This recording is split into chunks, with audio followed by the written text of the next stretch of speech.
4. qism.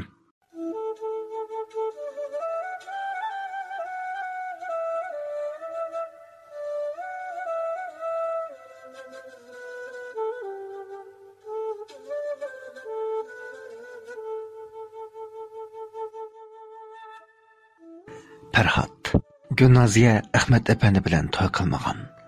O'zi bilan yurgan chaqlardimi talab qilmagan bu ishni. Endi qandoqlarcha Gulnoziya boshqa birining odamiga aylanib bo'lganda bu ishni qilib qolganini o'zim bilmay qoldi. Asli u taqdirga tan berib, Gulnoziyaning talashiga hurmat qilgan edi.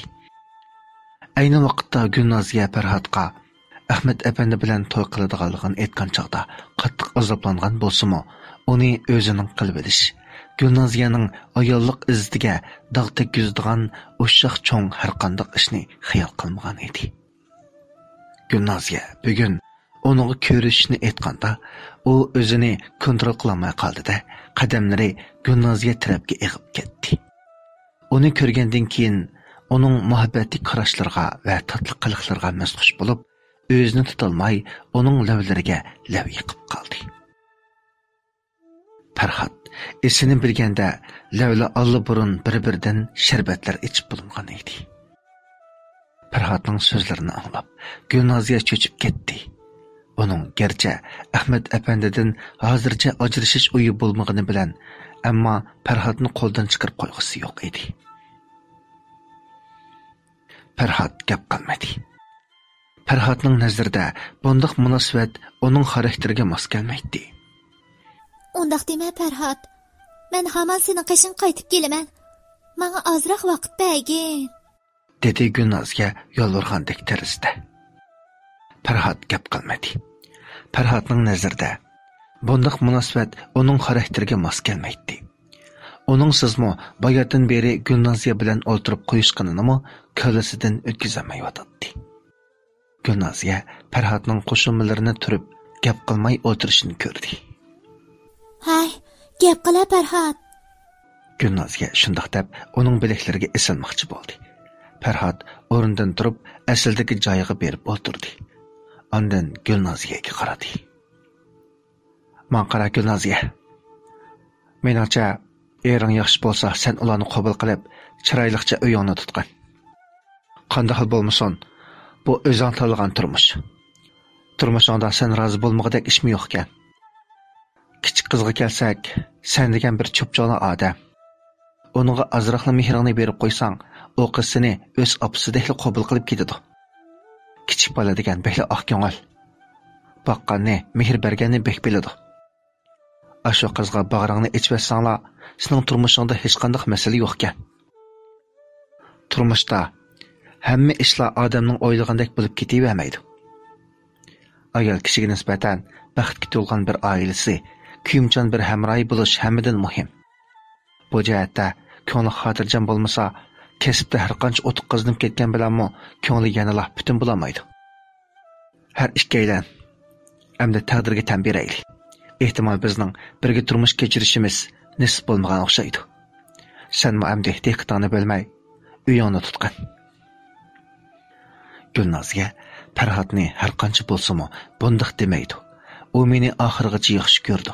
Shunga men nima desam ma'qul deydi deb o'ylagan edi. Lekin u Farhodning hali ham o'zini bekli yaxshi ko'rdiganligini, yaxshi ko'rganligidan uning o'zi orzu qilib erishgan turmushni buzg'isi kelmay, azobni o'zli tortib o'tishni tanlaganligini bilmaydi. Agar Gulnoziyada shularni o'ylab yetarligidek qalb bo'lgan bo'lsa, ayni vaqtda Farhodga undoq muomala qilmagan bo'ladi. Endi bo'lganda u o'zini tepilmasning xo'rimsi chig'lab qilayotgan edi.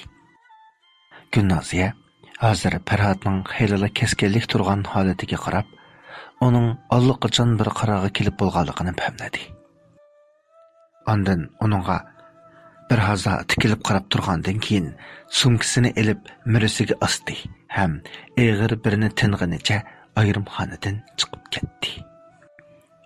U shundala o'zining zoti nimani yo'qotganligini his qilib ketdi. Shundaqdimi yuragi Farhodning yanida qoldi. Farhod Gulnoziyaning kaynidan chiqib yurmadi. bir qarag'a kelgan ekan, yana Gulnoziyaning keynidan chiqib, uningda yana umid paydo qilib qo'ysa bo'lmaydi. Gulnoziya chiqib ketgandan keyin Farhod joyida asta o'ltirib, Gulnoziya bilan o'tgan kunlarni bir-birlab eslab ko'z oldidan o'tkazdi. Farhod bilan Gulnoziya oliy maktabni bir maktabda o'qigan maktabdoshlardan edi. O'qiyotgan shu chog'larda garchi bir qator ko'ngilsizliklarga uchragan bo'lsa-mu, ammo baxtli edi. Farhod fizika kasbining o'quvchisi. Gulnoziya bo'lsa matematika kasbining o'quvchisi edi. Ular har qaysi kasbdagilarga o'rtaq o'tiladigan bir qism maktab darsligini o'tadigan birlashma sinfda tunji qatim yuz ko'rishgan edi. Farhod har qanday darslarda sinfga baldir kelib oldingi ratda o'tirdi. Ko'pincha bolalar nemishqidir oldingi ratda o'tirishni xohlamay, keyindagi o'rinlarga ketadi. Faqat orqadagi o'rinlar to'shib ketgan chog'dalar, ondan boshqalar amal yo'q oldidagi o'rinlarda o'tiradi. Farhod bo'lsa ularga o'xshamaydi. Har qatimqi odat bo'yicha Farhod bugunmi oldidagi o'ringa kelib o'tirdi. Dars boshlash qo'ng'irog'i chalinib, muallim sinfga kirdi. Dars boshlanib, necha minut bo'lganda eshik yenik chekildi. Muallim kirishga ijozat bergandan keyin eshikdan bir qiz kirib keldi.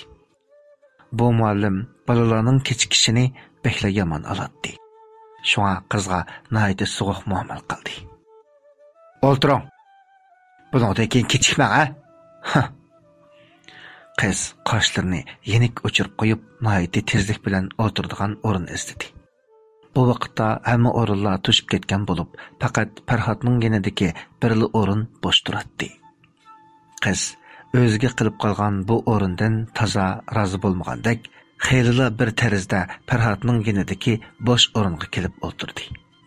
Farhod berilib dars anglayotganda qilsa-mu, ammo qizning pat-pat o'ziga qarayotganligini sezib qoldi. Bu qitim qiz bilan uning qarishi o'dil kelib qoldi. Farhod uningga qarab kulimsirab qo'ydi. Mushu kulimsirashning o'ziga azob elib keladiganligini bilgan bo'lsa, ha? U balkim u qizga qarabmi salmagan bo'lar bo'lg'aydi. Ammo bular ish bo'lib bo'ldi. Qiz bu kelishgan yigitning o'ziga qarab kulimsirishidan mast bo'ldi. Shuningdan e'tiboran qizning burunqi sho'xligidan asarmi qolmadi. Xiyoli hamisha Farhodda edi. Qiz surishti qilish orqali yigitning ismining Farhod ekanligini, yurayotgan qizining yo'q ekanligini, o'zi bilan bir yurtliq ekanligini bildi. Bu ahvollar qizga nisbatan xushalliq ish edi. Ammo ha degandala bir qiz o'zining g'ururini qayirib qo'yib, yigitga eg'iz ochqili bo'ladimi? Mushu qizlik g'urur qizni qiynayotdi. Lekin g'ururga elib so'ralmalik qilsa, Farhod boshqalarga ta'alluq bo'lib ketsin-ku. Yo'q. Qiz bundoq ishni hargiz qabul qilolmaydi. Darhol o'zining yuzi tikilib ketmaydigan, Farhodni o'ziga qartalaydigan amal topmasi bo'lmaydi. Lekin qanday qilish kerak? Zodi qanday qilsa bo'ladi? Biror yigitni ishqa silib, o'ziga qasdan yaqinlashtirib, Farhodning diqqatini tortsa bo'larmi? Hey, undaq bo'lsa, boshqacha o'nim berib qolsa-chi. Farhod uning fazilatidan gumonlanib qolsa, chapqini olaman deb qarg'u qipti degandek ish bo'lib qolmasin. Yo'q. Bu amalmi bo'lmaydi ekan. Undaqda birasini yolg'ondan o'ziga po'g'rilik qilishga silib, Farhodni qahramon bo'lib o'tirg'i chiqishga majburlasiz-chi. Hey, bundoq ishni kunduzda qilg'il bo'lmasa, kechiga o'rinlashtirsa, bu boyqidanmi bek qolmashmagan chora bo'ldi-ku amdi. Undaqda ko'zini yumibla muhabbat xati yezib, ko'nglini dadil o'tirg'i qo'ysiz-chi. Voy, bu bo'lmaydi ekan. Odatda Farhodga ko'ngil izhor qilib xat yozgan qizlar xeyli ko'p bo'lib, Farhodning xatlarini ichim qo'ymaydiganligini bilmasam-kan koshki. Qiz o'zining hozirga qadar biror ishqa bunchalik astoydil ham uzoq boshqa turib boqmaganligini his qilib qoldi.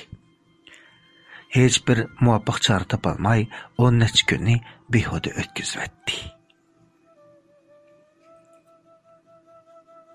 Uzoq o'ylanish ham Farhodni astoydil ko'zitish orqali oxiri u nihoyat yaxshi bir chora topdi. Farhod o'g'inish mastansi edi. Anda munda maydonlarda chiniqib to'plarni o'ynab qo'yganini hisobga olmaganda, uning kunlari kutubxonada o'g'inish bilan o'tadi. Farhodga yiqilishning eng yaxshi chorasi kutubxonaning bir a'zosiga aylanish. Aqlinga oprin. Mushunda qilsang, uningga yaxshi ta'sir berib qolmay, uningga yiqilishga obdan fursat chiqadi emasmi? U o'zining xiyolidan o'zi xush bo'lib ketdi. Shu kundan boshlab qiz Farhod birlashma sinfda o'rganish qilsa, birlashma sinfda, kutubxonaga kirsa, kutubxonada paydo bo'ldi. Ishqilib Farhod nadili bo'lsa, shu yerda paydo bo'lib, uningga soydekli agishib yurdi. Onda munda qiz savdoshlari Farhodga gap qilib qolsa, texi o'zicha uni kullab qizlarga demiqini qaqib qo'yatdi. Ondan o'zining qiliqlariga kulib ketadi. Qizning do'stlari uning o'rilibla bundoq tirishchan bo'lib ketganligiga, shundoq shu qizning jimib ketganligiga behli hayron edi. Ular qizning bir yigitning dardida bundoq bo'lib ketganini o'ylabmi baxmagan edi. Chunki qiz hozirgacha biror o'g'il bolaga nazar ko'zini silib baxmagan edi. Necha yigitlar uning atrofida parvona bo'lib yursimi, ularga parvo qilmagan edi. Yigitlarning nazarida u bir o'zish tas bo'lgan osmondagi oy edi. Xeyri kunlar bo'lgan bo'lsa-mu, qizning urinishlarida hech bir egillash bo'lmag'achqa, u texmi jimg'irlashib ketdi. Gelidan tuzuk g'izo o'tmaydi. Shundoq bo'lg'achqami, aslida zilba qomati texmi o'riqlab ketdi.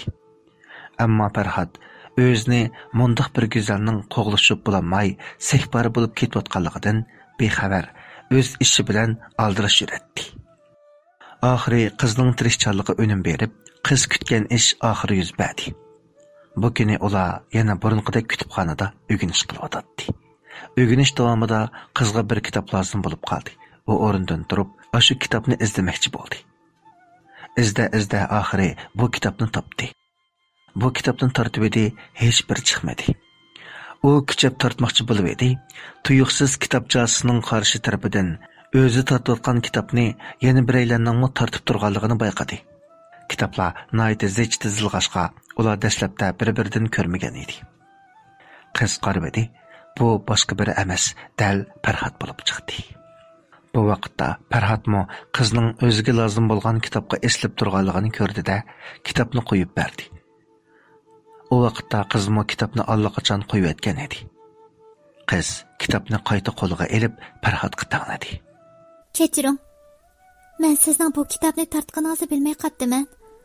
Buni siz ishlating.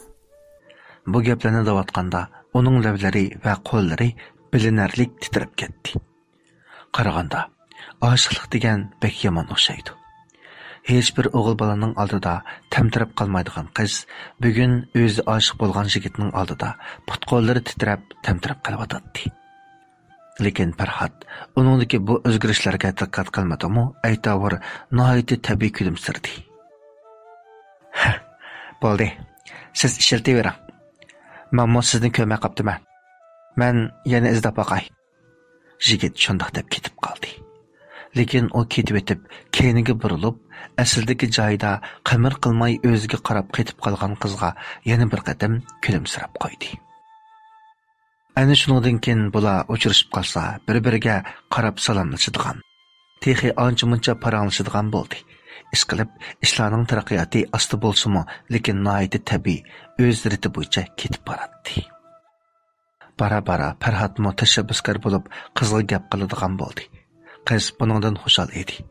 Keyin ma'lum bo'ldiki, qizning ismi Gulnoziya ekan. Ularning berish kelishi avg'an sari Farhodmo qizga nisbatan muhabbat uyg'onishga boshladi. Endi Gulnoziyaning kayfiyatining joyiga tushishiga agishib, Farhod jimg'irlashib ketayotdi. Gulnoziya Farhoddagi bu o'zgarishni bilmay qoldi albatta. Lekin u Farhodning bu holatidan xushal edi. Muhabbat Farhod tarafdan izhor qilinsa, Gulnoziyaning qizlik qo'llari joyida saqlanib qoladi.